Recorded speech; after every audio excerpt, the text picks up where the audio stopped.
Welcome back, everyone. I have a whale of a video for you today. I mean, it's a monster. It's a difficult topic, as deep as an ocean, but I'm confident that we can navigate these complex waters together.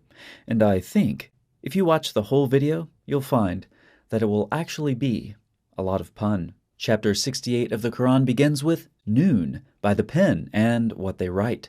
The Study Quran says Noon is also an Arabic word for fish. Some commentators thus relate it to an old Arab myth that holds that the earth is upon the back of a mythical fish. Then several commentators are named. Note two things about this quote. They call the myth of the earth on the back of a fish an Arab myth. Second, for those with sufficient background information about this myth, which you will all have after this video, this comment seems conspicuously brief. It's almost as if these Study Quran scholars didn't want to tell you much about what former Muslim authorities actually believed. The first problem with that quote is that the Study Quran commentators are calling this an Arab myth. Now, they're doing that either out of their own ignorance or an attempt to conceal the fact that this Arab myth is actually related to a Jewish myth, well attested in many pre-Islamic Jewish sources. Yeah, it looks like borrowing again. Second, it's not just a few Muslim authorities who believed this, though the Study Quran only names 4. In a recent excellent post on the Islam Issue blog, Blackjack, who you see in the comment section on this channel, gives us many examples of this myth in Islamic sources. The Prophet was asked about the earth. Where is it? He said, on the water, and the water is on a rock, and the rock is on the back of a whale, the two ends of which meet the throne. It was said, have you seen the whale? Where is it? He said, on the shoulders of an angel, his feet in the wind. Here's another. Muhammad said that the distance between two earths is a march of 500 years. They're on the back of a whale, whose two ends meet in heaven, and the whale is on a rock, and the rock in the hands of an angel. And here is one of my personal favorites. Ibn Abbas said the earth is on a noon, and the noon is on the sea, and the sea is on a rock, and the rock is on a bull, and the bull is on soil, and no one knows what's under the soil except for Allah.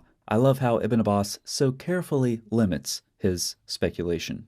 Some of you are aware of that old jingle. There's a fleck on the speck, on the tail, on the frog, on the bump, on the branch, on the log, in the hole of the bottom of the sea. That was not Ibn Abbas. That would just be crazy. The earth on the whale, on the rock, on the horn of the bull was Ibn Abbas. That makes much more sense. And yes, Muslims, we know, all hadith that are gross or embarrassing or stupid are weak, and they should all be rejected. Yeah, heard that before. And so it's no surprise that such comments are already appearing on the blog, and they will no doubt begin appearing on this video in short order. Welcome to Islam, where Muslims defend their religion by arguing their own sources are unreliable. Fortunately, Blackjack has included lots of biographical information for the narrators, so you can look at all that and judge for yourselves. We're not going to talk much more about the Muslim sources in this video. We're going to talk about background and context. So let's jump to the end of Blackjack's blog, where he says this. The whale is certainly one of the more out there teachings in Islam, even when discussing the other cosmological explanations that Islam tries to give about unknown aspects of the universe. Research into other similar claims of the unseen has shown that in many instances, Islam took from previous source material. So does the whale fit into this category? Well, there is a passage in Jewish literature which speaks of a great Leviathan that has the earth laying upon it. It is the Apocalypse of Abraham, which is said to have been composed between 70 to 150 AD. Blackjack is alleging something you've seen dozens of times on this channel. Muslim authorities borrowing again. This is where we're going to pick up in this video. I want to give you background and context for understanding this stuff in the Jewish sources. After that, we'll be able to compare that to what we see in the Islamic sources, and then we can possibly draw some conclusions. But there's a lot of ground to cover, so I'm going to try to do that as comprehensively and briefly as possible. So first, a word about myth. When I use the word myth in the following discussion, I'm using the word in an academic sense, where, yes, there are many meanings given for this much debated term, but I'm using myth to refer to a literary technique which ascribes cosmic significance to something mundane. The use of the word myth does not mean fairy tale or fiction. It means something that has meaning far beyond itself. So many of you are aware of Leviathan in the Old Testament. In different places this term is used. Scholars have suggested a concrete referent would be something like a giant sea creature, or somewhere else, maybe a crocodile. That specific question does not matter. The concrete referent of Leviathan is not our concern, but the mythological side is. And the mythological Leviathan refers to forces of chaos that oppose God's created order. This myth, again using the definition I just gave you, is developed several ways in Jewish sources, and this is where things get really interesting. Let's look at the first example you've already seen on this channel. Muhammad's prophethood was tested by posing these questions to him. Supposedly, only a prophet would know the answer, but as we've noted in a previous video, the answers to the first two questions are very widely circulated tropes, and Muhammad's answer to the third question is based on demonstrably wrong, borrowed ideas from ancient Greek medicine. The fact that this hadith is preserved as a testament to Muhammad's prophethood is an absolute joke. Another embarrassing hadith. Better call it weak, Muslims. But it's the second question and answer that I want to remind you of. What will be the first meal taken by the people of paradise? Muhammad's answer to this question is fish, similar to what we've seen in Jewish sources, where Leviathan surfaces again in the final eschatological battle, where he will be slayed, eventually becoming food for the righteous, as these texts show. In the Talmud, which contains traditions the author of the Quran demonstrably borrowed from, Leviathan is being preserved in salt for the world to come. So this is one way the Leviathan myth developed. Let's call it the eschatological feast motif. Ultimately, Leviathan, which signifies chaos, disorder, and death, will be defeated and will be served as food in an eschatological banquet. Slightly gory perhaps, but still very interesting. But think for a second. If that's what happens to Leviathan in the end, what is happening to Leviathan now? The answer to that question is the second way this myth was developed. We can call it the axis mundi because it relates to the connection between heaven and earth.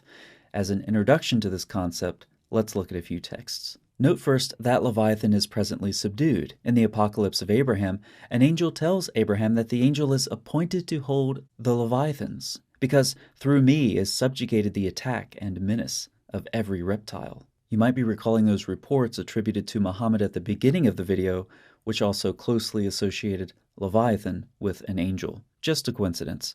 But that's the answer to what is happening to Leviathan now. Chaos is presently kept at bay. That Leviathan is subdued is even indicated by his location. Later on in the Apocalypse, Abraham is looking down on the earth from heaven and says, "And I saw there the sea and its islands, and its cattle and its fish, and Leviathan and his realm, and his bed, and his lairs, and the world which lay upon him." The world on the back of this giant sea monster is something we see in many other places in Jewish texts, and the myth persists. For example, much later, around the 8th to 10th century, in a Jewish midrash called The Greater Order of Creation, or The Work of Creation, we read, "And that pillar and the whole world stand upon a single fin of Leviathan. Leviathan lies in the midst of the lower waters, like a small fish in the midst of the waters." In the 12th century, Ibn Ezra cites an earlier midrash that connects Leviathan to creation, using characteristically creative rabbinic hermeneutics. Linking the keyword beginning between Job and Genesis, Leviathan was the beginning of God's creation, and the world was built upon him. In his commentary on Isaiah 27:1, Ibn Ezra refers to Leviathan by noting a Hebrew word associated with the axis mundi motif, and then proceeds to say that Leviathan stretches from one end to the other. The relatively late dates of these latter sources show the persistence of this myth across a large span of time. Of course, there are many parallels to the previously cited Islamic sources, some of which are roughly contemporaneous. We simply don't have time to investigate all of these. But clearly, this is all a variation on the same motif that places Leviathan in the lower parts of creation. So why these bizarre myths? Well, recall what I said earlier. We know what happens to Leviathan in the end. That's the eschatological banquet motif. Chaos that threatens life will be conquered and consumed. But what's happening to Leviathan now? That gap is filled by the axis mundi myth and variations of it. So what this myth communicates is that chaos is presently subdued and relegated by God to the lowest parts of creation. God's above creation, in the heavens. Forces that oppose him are allowed to exist, but those forces are subdued in the lowest parts of creation. So God's the divine conquering warrior. who overpowered the sea monster. So this Leviathan mythology communicates that now chaos is subdued, but that's a prelude to the final conquering of chaos in the eschaton. The way these motifs are developed in the Hebrew Bible through Second Temple and rabbinic literature is absolutely fascinating. And those who want to continue this study between rabbinic and Arab sources will want to check out the Book of the Wonders of India. That's a 10th century Arabic work that bears striking resemblances to the Leviathan myth specifically, as we find it in the Talmud. But at this point, you have enough context to understand the Leviathan myth, so we'll stop there. Now, go back to the beginning of this video in your mind. You know about this Leviathan myth. You know that the Jewish authors were trying to communicate this chaos stuff, and then you come to the Islamic sources. You'll notice that the problem appears to be that Muslim authorities were not aware of the mythological meanings. And Muslim sources, the whole earth on the back of the whale thing seems to be what they believed as a concrete description of reality. As we've seen, the prophet said the earth is on water and the water's on a rock, and the rock is on a whale, and it's a really big whale, and the whale is on an angel. And again, Muhammad said the distance between two earths is a march of 500 years. They're on the back of a whale, who's really big. And Ibn Abbas delights us once again. The earth is on Nun, the Nun is on the sea is on a rock, the rock is on the horn of a bull, and that bull is on the soil, and no one knows what is under the soil except Allah. Armed with this background knowledge, I encourage you to read through Blackjack's blog post. Is what these Muslim authorities say mythological or myth? Even attempting a charitable reading of these Islamic texts leads me to the same conclusion. Many very important voices in Islamic history believed the earth was riding on the back of a whale. It's as if they borrowed from their Jewish predecessors without understanding the cosmic significance of what those authors were trying to communicate. At least, they give no hint that they did. But decide for yourselves and let me know what you think in the comments section. Thanks so much for watching. I'll see you next time.